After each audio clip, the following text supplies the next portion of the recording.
Greetings, everybody. I'm Dr. Sanksruti, Associate Professor, Community Physiotherapy at Sanksruti Institute for Orthopedics and Rehabilitation, College of Physiotherapy. Today, we are going to learn about pelvic floor rehabilitation. Firstly, we'll go through assessment and then how we can do pelvic floor rehabilitation.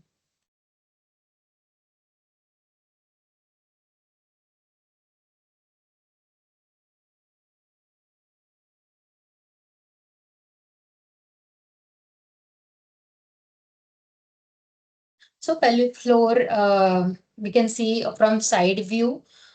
Here we can see all the organs.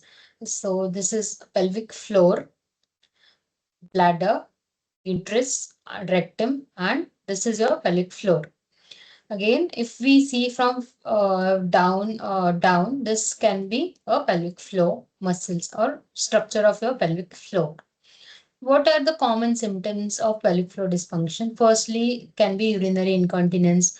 It can be pelvic pain. It can be sexual dysfunction. It can be bowel issues. It can be pelvic organ prolapse, or it can be any discomfort patient can feel.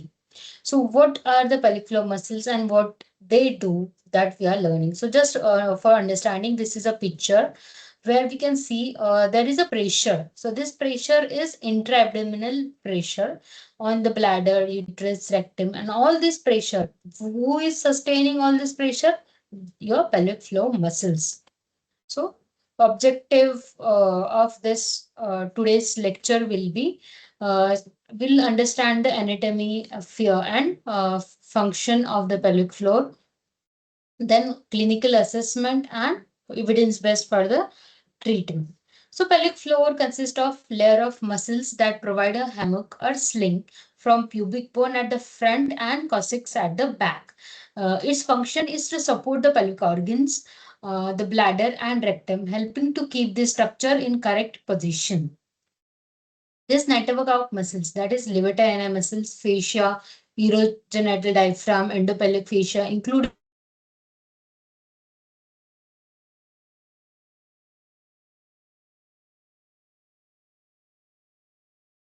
rest. So it is just not the fascia.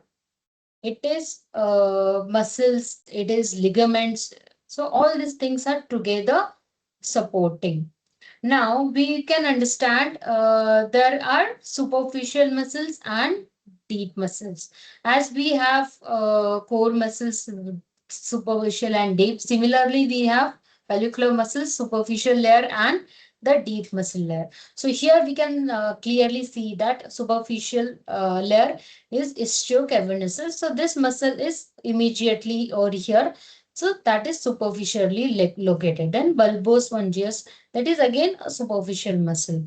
So here we can see vagina and right in behind or right inside of that we can see this muscles. Again, there is superficial transverse perineal ligament is there. Again, external inner sphincter, that is again a superficial muscle. Next, we have the gluteus maximus muscle, that is again a superficial layer of pelvic floor. So what is in the deep layer or deep pelvic floor muscles? That is mostly the external urethral sphincter, deep transverse perineal muscles, then the levator ani, which is most important, pubococcygeus and iliococcygeus muscle. So it from pubic symphysis, it is going to the coccyx. So that is pubococcygeus, and from ilium to the coccyx, that is iliococcygeus. Next, we have sacrotuberous ligament and gluteus maximus muscle. Also, we can see here, but it is a superficial muscle. Then coccygeus muscle, we can see that is a deep layer of muscle. So, what is the function?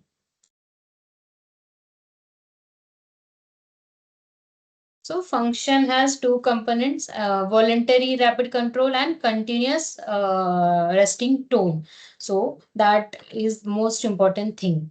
So pelvic floor are deep muscles group that have some similarities in their neural control as axial muscle. So they are under prominent reflex and relatively weak voluntary control. Vaginal delivery may lead to structural and denervation changes in pelvic floor, but also to secondary changes in their activation patterns. So pelvic floor muscle, always we can't do voluntary contraction because they are mostly under the reflex activity, or they are like a postural muscles.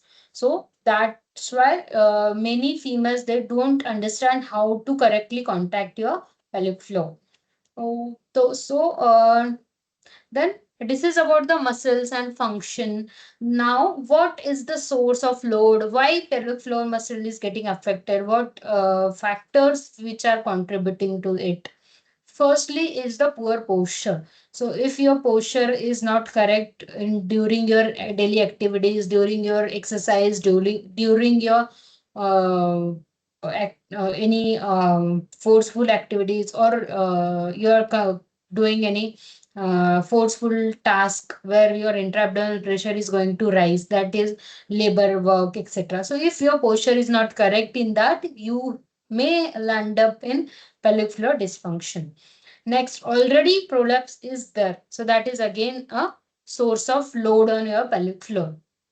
Emotion, exactly. Emotions are the cause. When your cortisol hormone is increasing, that is a major cause in your muscles, because your muscles will get tight. Your muscle will land up in tightness because of stress. Okay, so that is again a cause.